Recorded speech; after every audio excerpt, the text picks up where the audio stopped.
గ్రంథం 3వ అధ్యాయము 4వ వచనములో అప్పుడు దేవుని దృష్టి అందును మానవుల దృష్టి అందును నీవు దయనొంది మంచివాడవని అనిపించు కొందువు. హల్లెలూయా. ప్రియులారా, ఈ భూమి మీద ఈ మంచివాడు అనిపించుకునేటువంటి ఈ పదముందు చూడండి, ఇది చాలా బలమైనటువంటిది. ఎవరు నిన్ను చెడ్డవారు అన్నా నాకు నేను చాలా మంచిదాన్ని అనుకోవాలి. ఆమేన్ చెప్పండి. బైబిల్ ఏమని చెప్తుందంటే మొట్టమొదటిగా నిన్ను నువ్వు ప్రేమించుకోమని చెప్తుంది కదా. ఇప్పుడు మన మీద మనకే ఒక కాన్ఫిడెంట్, ఎవరైనా నువ్వు చెడ్డదాని అని అంటే కొంతమంది అవునా నేను చెడ్డదాన్నా అంటే బాధపడిపోతుంటారు. లేకపోతే నువ్వు చాలా చెడ్డోడు అని ఎవరన్నా అన్నారు అనుకోండి, నీకు మంచి చేయడం తెలీదు అని అన్నారు అనుకోండి, అవునా నిజమేనా నాకు అసలు ఎప్పుడు నేను ఎవరికి మంచి చేయలేదా అని అనుకుంటారు. కానీ దానికి తగినట్టుగా బైబిల్లో దేవుడు చెప్తున్నాడు ఏమనంటే, అప్పుడు నీవు దయనొంది మానవుల దృష్టి అందు నీవు దయనొంది మంచివాడివి అనిపించుకోవాలి.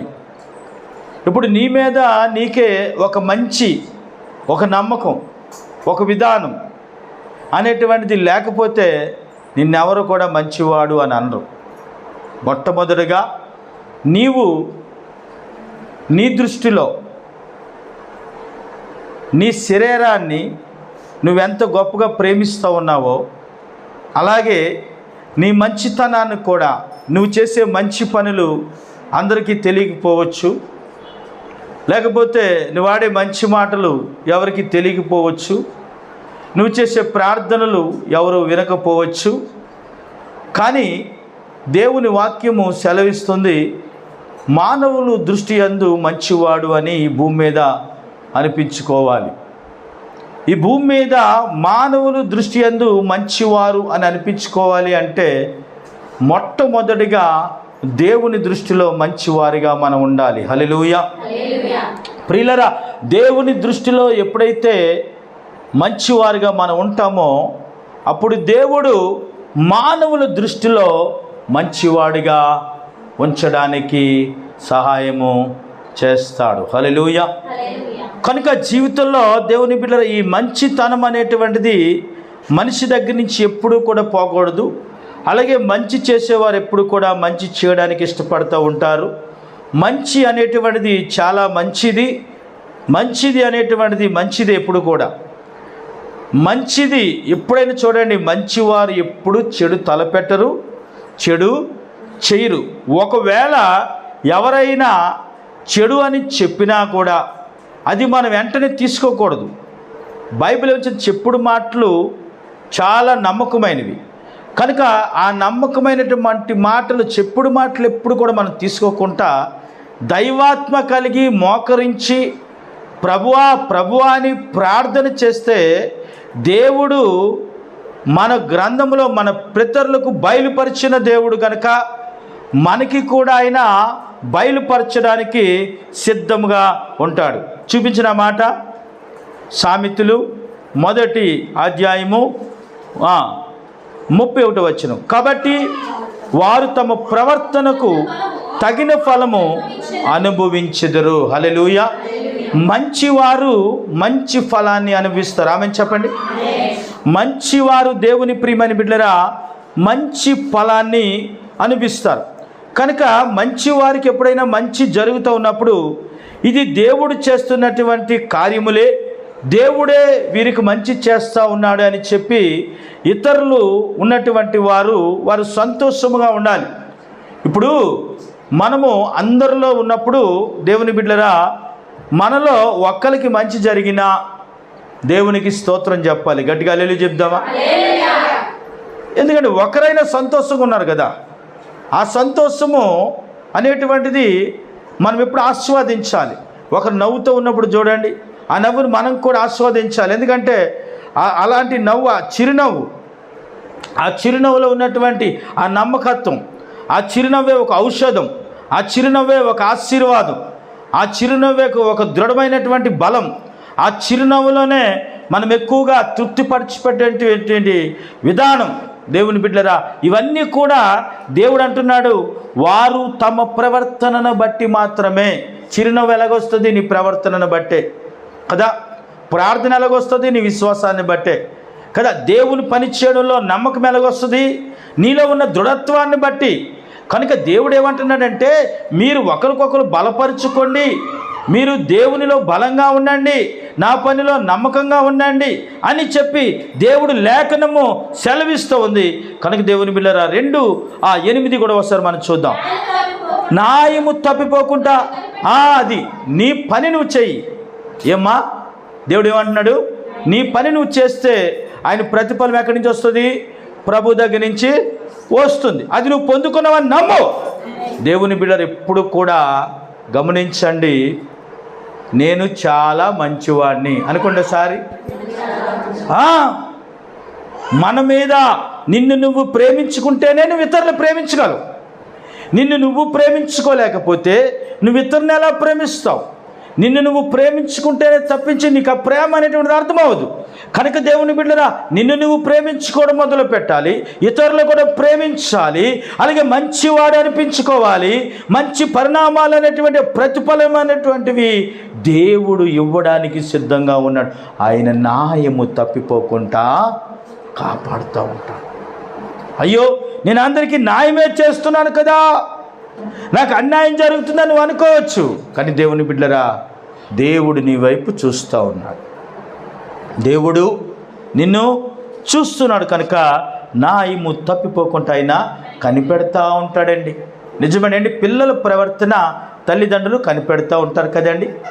అలాగే మన ప్రవర్తన దేవుని బిడ్డలరా చాలామంది కనిపెడుతూ ఉంటారు. సంఘం కనిపెడుతూ ఉంటుంది, మన ఇతరులు కనిపెడుతూ ఉంటారు, అలాగే అందరూ కనిపెడుతూ ఉంటారు. కనుక భౌతికంగా మనుషులే ఎంత సర్వే చేస్తూ ఉంటే దేవుడు కనిపెట్టుకుంటూ ఉంటాడండి. దేవుడు కూడా న్యాయము తప్పిపోకుండా, నువ్వు న్యాయములో ఉన్నావు, దేవునిలో ఉన్నావు, దేవుని విధేయతలో ఉన్నావు, దేవుని నమ్మకములో ఉన్నావు, దేవుని విశ్వాసములో ఉన్నావు. కనుక దేవుడు నీ పట్ల న్యాయము తప్పిపోకుండా ఆయన కనిపెడతా ఉంటాడని బైబిల్ సెలవిస్తారు. తన భక్తుల ప్రవర్తన అయినా తన భక్తులు అంటే దేవుని ప్రియమైన బిడ్డలరా, దేవునిని మరవలేనటువంటి ప్రజలు, దేవునికి ఇష్టమైన వారిగా ఉన్నటువంటి వారు, దేవుని ఎడల నమ్మకస్తులుగా ఉన్నటువంటి వారి ఎడలట ఆ ప్రవర్తన ఆయన కాస్తూ ఉంటాడు. ఏమండి, చూడండి, ఎప్పుడైనా మన ప్రార్థనా జీవితము ఒకరికి వినబడదు, ఒకరికి కనబడదు, కానీ నజరేయుడైన యేసుకు మాత్రం ఎప్పుడు కూడా కనిపిస్తూ ఉంటుంది, వినిపిస్తూ కూడా ఉంటుంది. హల్లెలూయా. కనుక దేవుని బిడ్డరా గమనించండి, మన ప్రవర్తన ఒక్కొక్కసారి జీవితంలో మనకి తెలియకుండా పడిపోతూ ఉన్నప్పుడు, మన విధి విధానాలు పడిపోతూ ఉన్నప్పుడు, ప్రార్థనా జీవితం పడిపోతూ ఉన్నప్పుడు దేవుడు అంటాడు, ఏమని తెలుసా? అమ్మా, ప్రార్థించవా? చూశారా దేవుని బిడ్డలరా, దేవుడు మాట్లాడి లేపి మోకారు లేచి ప్రార్థన చేయించుకుంటాడు. హల్లెలూయా. గుర్తు చేసే దేవుడు. కనుక దేవుని ప్రియమైన బిడ్డలారా గమనించండి. అందుకే బైబిల్లో మరొక మాట ఉంది, ఆ మాట మీకు చూపిస్తాను. ఇర్మియా గ్రంథము 33 అధ్యాయము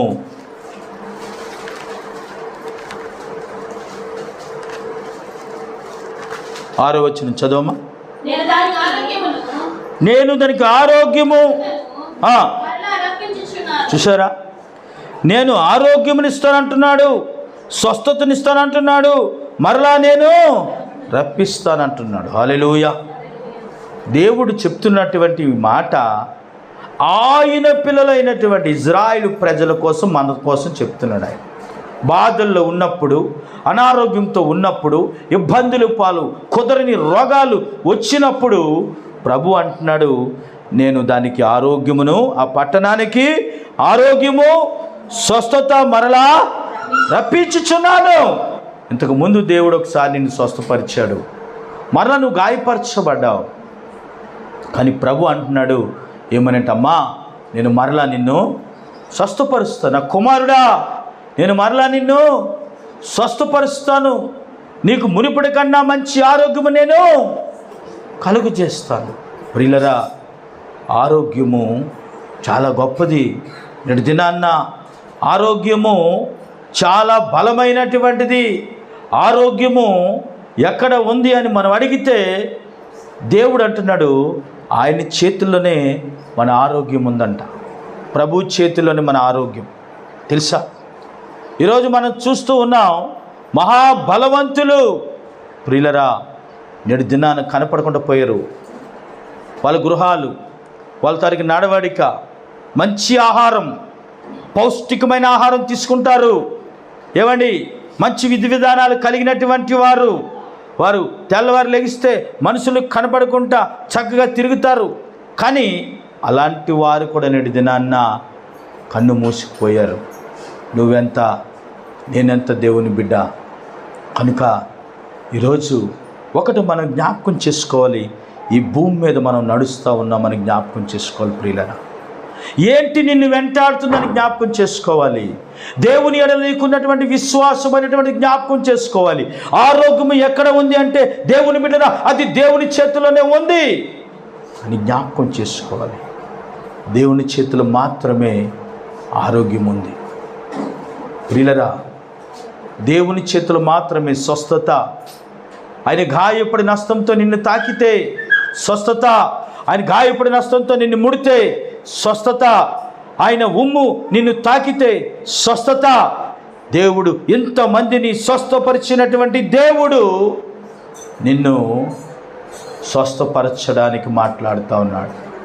కనుక దేవుని బిడ్డలు అంటున్నాడు మరలా చూడండి, వారిని స్వస్థపరచుచున్నాను, వారికి సత్య సమాధానమును సమృద్ధిగా బయలుపరచెదను. చూసారా, వారిని స్వస్థపరచుచున్నానని మరలా చెప్తున్నాడు. వారికి సత్య సమాధానం అంటే సమాధానం లేనటువంటి వారికి.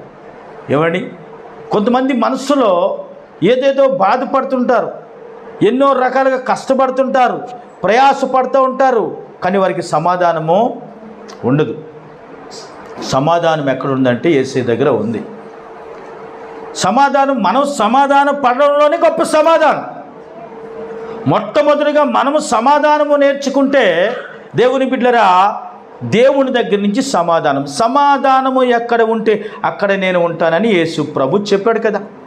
సమాధానము ఎక్కడ ఉంటే అక్కడ ఉంటానన్నాడు. కనుక సమాధానం అనేటువంటిది దేవుని బిడ్డలరా, దేవుని పిల్లలు అనేటువంటి వారు మొట్టమొదటిగా నేర్చుకోవాల్సినటువంటి మొదట సమాధానము కావాలి. కుటుంబంలో కానీ, లేకపోతే దేవుని బిడ్డలరా నువ్వు ఉన్నటువంటి ప్రాంతంలో కానీ, పరిస్థితులు కానీ, ప్రతి విషయంలోనే కూడా సమాధానము చాలా అవసరమై ఉన్నది అని కూడా దేవుడు మాట్లాడుతున్నాడు. సమాధానము లేక చాలామంది నేటి దినాన్ని ఇబ్బంది పడుతూ ఉంటారు ప్రియులరా.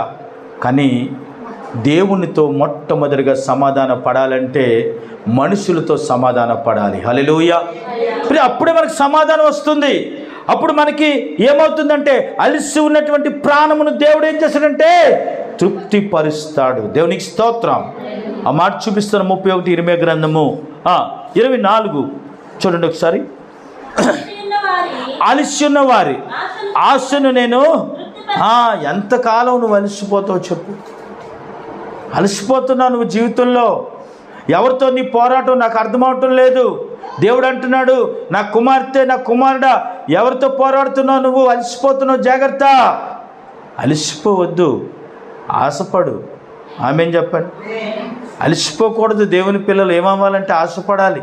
ఆశపడే ప్రాణాన్ని ఆయన తృప్తిపరుచుతానని చెప్పాడు కదండి. కనుక దేవుని బిడ్డలరా, అలసిపోతూ ఉంటారు. ఎందుకు నీకు అలుపు? దేనికి నీకు ఆవేశం? దేనికి అలుపు? దేవుని బిడ్డలు గమనించండి. అలిసి ఉన్నావేమో ఒకవేళ. అలుపు ఎప్పుడు వస్తుందో తెలుసా? ప్రాణం మీద విరక్తి చెందినప్పుడు. ఇంకా అయిపోయింది, ఇంకా 4-5 రోజులు బ్రతుకుతాం అనేటువంటి. నీకెందుకు అలుపు? నువ్వెందుకు అలసిపోతున్నావు? ఏం చేసావని? ఏమైనా సాధించావా? పోనీ ఏమైనా చక్కదిద్దావా? పోనీ ఏమైనా నిలబెట్టావా? ఎందుకు అలుపు నీకు? అందుకే అలిసి ఉంటే దేవుని దగ్గర అడగాలి, అప్పుడు ఆయన నిన్ను తృప్తి పరుస్తాడు. హల్లెలూయా. కనుక దేవుని బిడ్డ, అలిసి ఉన్న వారికి ఆశ ఉంటుందంట. ఏమండి, ఎంత అలిసిపోయిన వారిలో ఉన్న ఆశ చావదండి. జాగ్రత్త గుర్తుంచుకోండి మాట. మనిషి అలిసిపోతాడు, చనిపోతాడు, కానీ ఆ మనిషిలో ఉన్న ఆశ ఉంటుంది చూడండి, ఆశలాగే మిగిలిపోతుంది. కనుక దేవుని పిల్లలు అనేటువంటి వారు ఆశ ఎవరి మీద పడాలంటే దేవుని మీద పడాలి. ఎవరి మీద అండి? దేవుని మీద ఆశపడు. అప్పుడు దేవుడు నీకేం కావాలో నీ ఆశను తృప్తిపరుస్తాడు. దేవుడి మీద ఆశపడినప్పుడు దేవుడు తృప్తిపరుస్తాడు. మనుషుల మీద ఆశపడదు. ఆమేన్ చెప్పండి. మనుషుల మీద ఎన్నడూ కూడా ఆశపడకూడదు, కానీ దేవుని మీద ఆశపడితే అలిసి ఉన్నవారి ఆశని దేవుడు తృప్తిపరుస్తాడు. ప్రియులరా, భౌతికంగా అలసిపోవడం వేరు, ఆధ్యాత్మికంగా అలసిపోవడం వేరు. భౌతికంగా అంటే నీకోసం నువ్వు అలసిపోతున్నావు. ఆధ్యాత్మికంగా అలసిపోయేవా, తప్పక దేవుడు నిన్ను తృప్తిపరుస్తాడు, తప్పక దేవుడు సమాధానం ఇస్తాడు. ఆధ్యాత్మికంగా నువ్వు అలసిపోయావు అంటే నిజంగా దేవుడు విడుదల ఇస్తానని ఈరోజు మాట్లాడుతున్నాడు దేవుడు నీతో. కనుక ఆధ్యాత్మికంగా అలసిపోయినటువంటి నీ జీవితాన్ని తృప్తిపరిచే దేవుడు ఈరోజు నీతో మాట్లాడుతున్నాడు. నువ్వు మనుషుల కోసం లేకపోతే రకరకాలైన విషయములు అలసిపోయేటువంటి పరిస్థితి ఎప్పుడు కూడా తెచ్చుకోకూడదండి. మన జీవితంలో, మన నావలో ప్రియులరా, ఎప్పుడైనా అలసిపోయావు అంటే దేవుడు న్యాయం కనిపెట్టేవాడు. కనుక ఏ రకంగా నువ్వు అలసిపోతున్నావు, ఎవరిని తృప్తిపరచడానికి అలసిపోతున్నావు? దేవుని తృప్తిపరుస్తున్నావా, లేకపోతే నీ జీవితం అంతా కూడా మనుషులనే తృప్తిపరచడంతో సరిపోతుందా? వీళ్ళని గమనించండి. దేవుని దృష్టిలో మంచిదాని అనిపించుకోవాలి, మంచి వారిగా ఉండాలి. మనుషుల దృష్టిలో అప్పటికి నువ్వు చెడ్డవచ్చు, అప్పటికి నువ్వు మంచి అయిపోవచ్చు కదా. అప్పటికే కొంతమంది ఏమవుతుంటే చెడ్డ అయిపోతారు, అప్పటికే కొంతమంది మంచివారుగా. అప్పుడు నీకేమనిపిస్తుంది అంటే, అదేంటి మొన్నటి వరకు ఎలాగన్నారు ఇప్పుడు ఎలాగంటున్నారంటే, అంతే ప్రియులరా, లోకము తాలూకు నైజం అలా ఉంటుంది.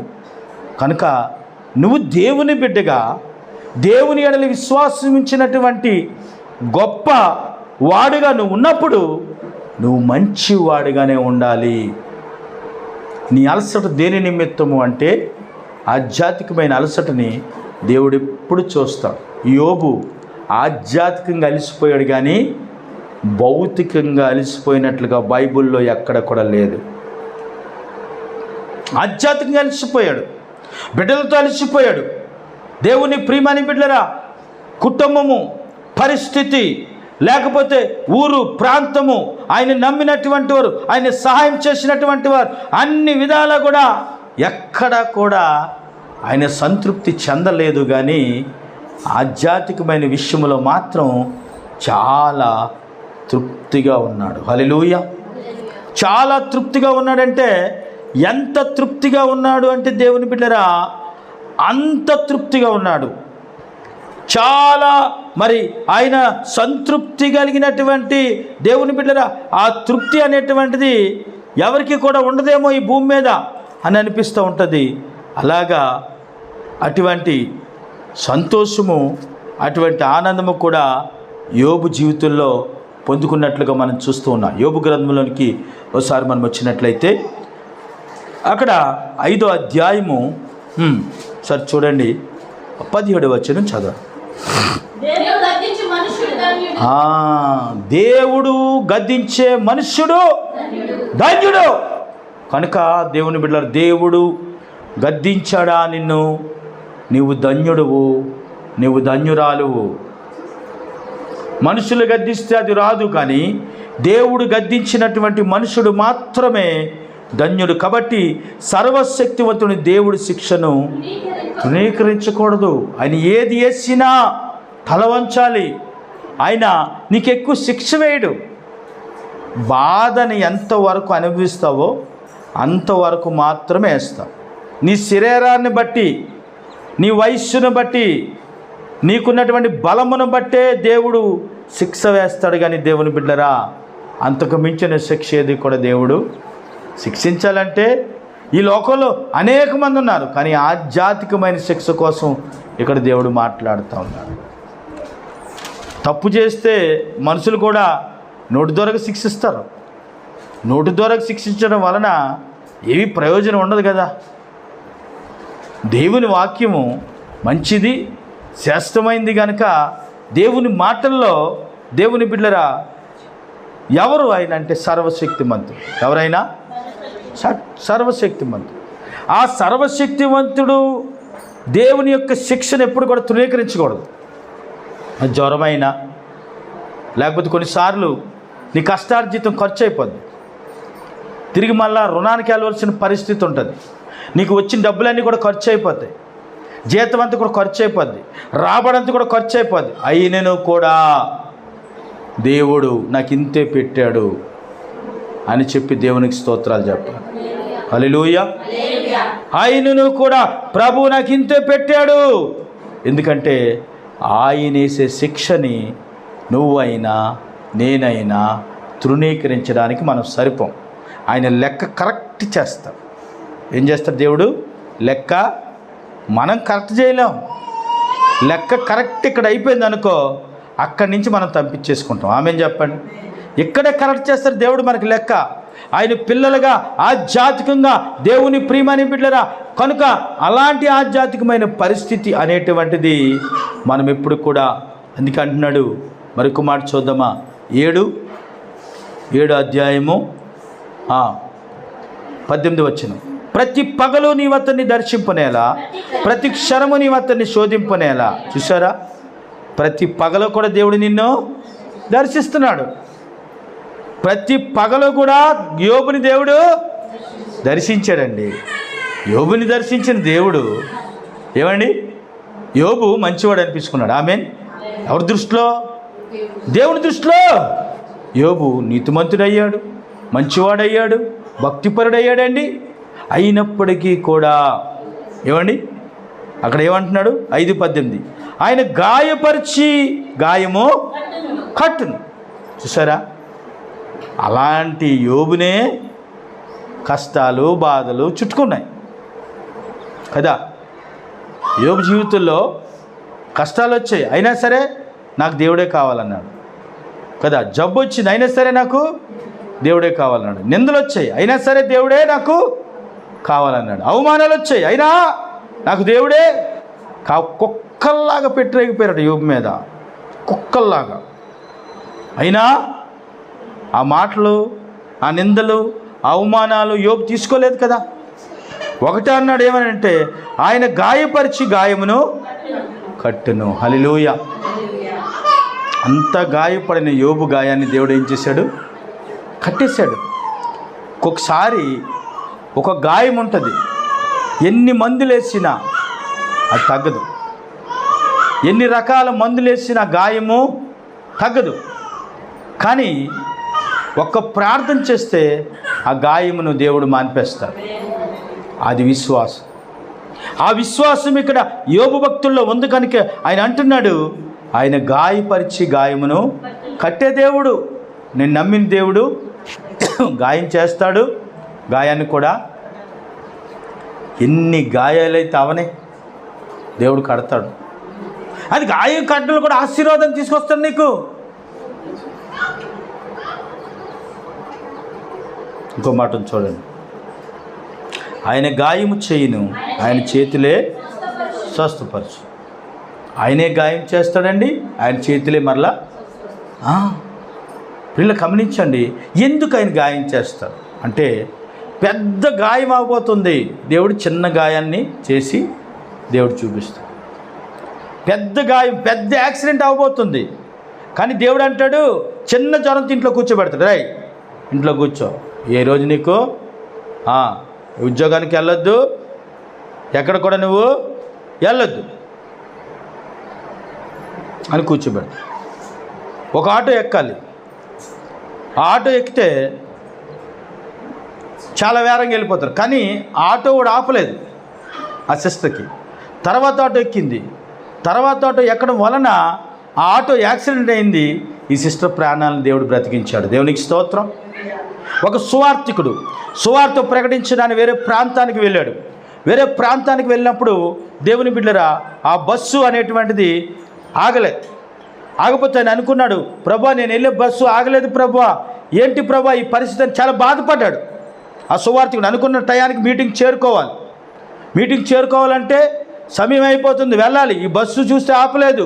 ఆ కారు చీకట్లో అడవి ప్రాంతంలో ఆపకపోతే ఈయన చాలా బాధపడి మోకరిని ప్రార్థన చేశాడు. ఆ బస్సు లోయలో పడిపోయి అనేక మంది చనిపోయారు. కానీ ఆయన సేవకుడు సువార్తను ప్రకటించాలి కనుక మరలా తర్వాత వేరే ఒక వాహనాన్ని పంపించి ఆయన మీటింగ్కి తీసుకెళ్ళి అక్కడ వాక్యంలో వాడబడ్డానికి దేవుడు సాయం చేశాడు. దేవునికి స్తోత్రం. కనుక గాయం చేసేవాడు ఆయన, గాయం కట్టేవాడు ఆయన గాయము చేయని ఆయన చేతుల్లో నిన్ను స్వస్థపరుస్తాయి. దేవుని బిడ్డలు గమనించు ఒక మాట, ఎప్పుడైనా మన జీవితంలో మనకు మనం మంచి వాళ్ళమి కాదనుకుంటే ఇంకా సమాజము కానీ ఎవరైనా నిన్ను బాధ పెట్టచ్చు. కనుక మనం ఎప్పుడు ఉదయం లేచిన ప్రభువా నువ్వు నాకు మంచి చేస్తున్నావు, ఈరోజు ఒక శుభదినం అని నువ్వు మొదలుపెట్టు. ఆ రోజంతా కూడా నీకు శుభదినంలా దేవుడు కార్యం చేస్తాడు. నీ మీద నీకు ఒక సెల్ఫ్ కాన్ఫిడెన్స్, నీ మీద నీకు నేను చాలా మంచిదాన్ని, నేను చాలా మంచివాడిని అనేటువంటి ఒక మంచి మాట, బలమైన మాట నువ్వు పట్టుకొని ఆ దినమంతా కూడా నువ్వు ప్రయాణం చేస్తే దేవుని బిడ్డరా నీలో ఉన్న విశ్వాసం పెరుగుతుంది. దేవుడు నిన్ను స్వస్థపరుస్తాడు. ఆయన న్యాయమును కనిపెట్టే దేవుడు. నీకు ఎవరు అన్యాయం చేసినా ఆయన విడిచిపెట్టడు. ఆమేన్, హల్లెలూయా. ఇప్పుడు మన సాక్షి విన్నాం. 7వ నెంబర్లో ఉన్నటువంటి బ్రదర్ గారు ఎక్కడికి వచ్చారు? 1వ నెంబర్లోకి దేవుడు తీసుకొచ్చి దేవుడు న్యాయం కనిపెడుతున్నాడు. దీనికి కలిగిందంటే ప్రార్థన. దేవుని బిడ్డలు ఎప్పుడైతే విశ్వాసంగా మనము దేవుని పని రహస్యంగా మనం చేస్తూ ఉన్నామో దేవుడు న్యాయం కనిపెడతాడు. ఒక మాట చెప్పి ముగిస్తానని నేను ఆశపడుతున్నాను. ఎంతోమంది మన జీవితాల్లో అన్యాయం చేస్తూ ఉంటారు. ఎంతమంది మాట నమ్ముతారు? ఎంతోమంది అన్యాయం చేస్తూ ఉంటారు. కానీ ఒకే ఒక ఆయన మనకి న్యాయం చేస్తాడు. ఎవరైనా? యేసు. ఆయన అందుకే యేసయ్యుడు రక్షకుడు, అభిషక్తుడు. కనుక ఆయన మాత్రమే మనకి న్యాయం చేసేవాడు. మనం ఎంతమంది ఎన్ని రకాలైనటువంటి పలు కారణాలైనటువంటి ఇబ్బందులు పడిన యోబు కూడా తన నమ్మకత్వాన్ని, దేవుడి మీద విశ్వాసాన్ని కోల్పోకుండా మంచివాడుగా ఉండడానికి ఇష్టపడ్డాడు. కానీ ఎక్కడ ఎవరిని కూడా ద్వేషించలేదు. కన్నీరు కార్చాడు, ఏడ్చేశాడు, బాధపడ్డాడు. కానీ ఒక్క మాట కూడా దేవుడిని అనలేదు. ఎందుకంటే ఈరోజు లేదా నా దేవుడు తప్పక రేపు సమాధానం వస్తుంది, రేపు లేదా ఎల్లుండి న్యాయం చేస్తాడు, ఎల్లుండి లేదా నెల, సంవత్సరమా, 6 నెలల, 2 సంవత్సరాల, 3 సంవత్సరాల న్యాయము తప్పకుండా దేవుడు నీకు తీర్చబోతూ ఉన్నాడు. న్యాయం కనిపెట్టుబడాలి. మనం మంచిగా ఉండి దేవుని విశ్వాసముతో ఉండి దేవుని నమ్మకంతో ఉన్నప్పుడు నువ్వేదైతే దేవునికి విశ్వాసముతో దేవుని బిడ్డరా ఒక డెడికేషన్, ఒక నమ్మకత్వం నువ్వు చేసేది నువ్వు చేస్తూ ఉంటే దేవుడు ఎప్పుడు కూడానండి స్వస్థపరచడం మానేడు. పరిపూర్ణమైన స్వస్థత ఇస్తాడు, ఆరోగ్యం ఇస్తాడు, ఆయుష్ ఇస్తాడు, బలమునిస్తాడు. అలాగే నీకున్న సమస్యలు కూడా దూరపరుస్తాడు. ఆయన న్యాయమును కనిపెట్టే దేవుడు. మనం నమ్ముకున్న దేవుడు న్యాయాన్ని కనిపెడతాడు. ఎంతమంది అన్యాయం చేస్తే చేసుకెళ్ళిపోనివ్వండి, ఏమైంది? వదిలేయండి, ఇజుగు తీసుకోండి. కానీ న్యాయములో నడిపించేవాడు, ఆధ్యాత్మికలో పెంపొందించేవాడు, నిన్ను నిలబెట్టేవాడు, నలుగురిలో ఆమె అవును అనిపించుకునే స్థితి తెచ్చేవాడు ఎవరంటే యేసయ్య. ఆయన్ని నమ్ముకున్నప్పుడు మనం ఎలా ఉండాలండి? ప్రభు వైపు చూస్తూ ఏమండి చెప్పాను కదా, దేవుడే న్యాయం చేయగలడు. మనుషులు ఎప్పుడు న్యాయం చేయలేరు. ముఖస్తుతి చేస్తారు. నీ దగ్గర నీ మాట ఆడొచ్చు, నా దగ్గర నా మాట ఆడొచ్చు. కానీ అందుకే దేవుడు మొన్న ఎవరి దగ్గర ఎవరు మాట్లాడుతున్నాను కూడా కనిపెడతాడు. కనిపెట్టి ఏం చేస్తాడు? అయినా లెక్క సరి చేస్తాడు. ఒకవేళ లేదు మనలో ఏదైనా తప్పిదం ఉందంటే గద్దిస్తాడు, శిక్ష చేస్తాడు. అది వేసినప్పుడు మనం తృణీకరించకూడదు. ఆధ్యాత్మికంగా మనం తీసుకోవాలి. అది తీసుకున్నప్పుడు దేవుని బిడ్డలరా, దేవుడు అన్ని విధాలుగా మనం నిలబెట్టి కాపాడి సత్య సమాధానాన్ని మన దగ్గరికి పంపిస్తాడు, కార్యం చేస్తాడు. దేవుడి మాటలు దీవించిందా. ఆమెను ప్రార్థన చేసుకుందాం. మహాపరిశుద్ధుడైన తండ్రి, గొప్ప దేవానికి స్తోత్రములు, నమ్మదగిన దేవుడా నీకు వందనాలు. ఈ వాక్యం విన్న బిడ్డలందరినీ కూడా మీరు దీవించండి. న్యాయము తప్పిపోకుండా కనిపెట్టి దేవుడు అయ్యా. దేవా, నువ్వు మాట్లాడిన దేవుడివి నాయనా, నువ్వు నాయనా న్యాయం కనిపెట్టి దేవుడివి, ప్రవర్తనకు ప్రతిఫలం ఇచ్చే దేవుడివి కనుక నా దేవా, నీ సహాయం, నీ కృప, నీ కనికరము మా అందరి మీద కృమరించి వాక్యం శ్రద్ధగా విన్న బిడ్డలందరి జీవితాల్లో అద్భుతాలు, ఆశ్చర్యకార్యములు చేసే దేవుడు నీవు కనుక మీరు ఆశీర్వదించమని యేసు పరిశుద్ధ నామమున ప్రార్థించి వేడుకుంటున్నాం తండ్రి. ఆమేన్.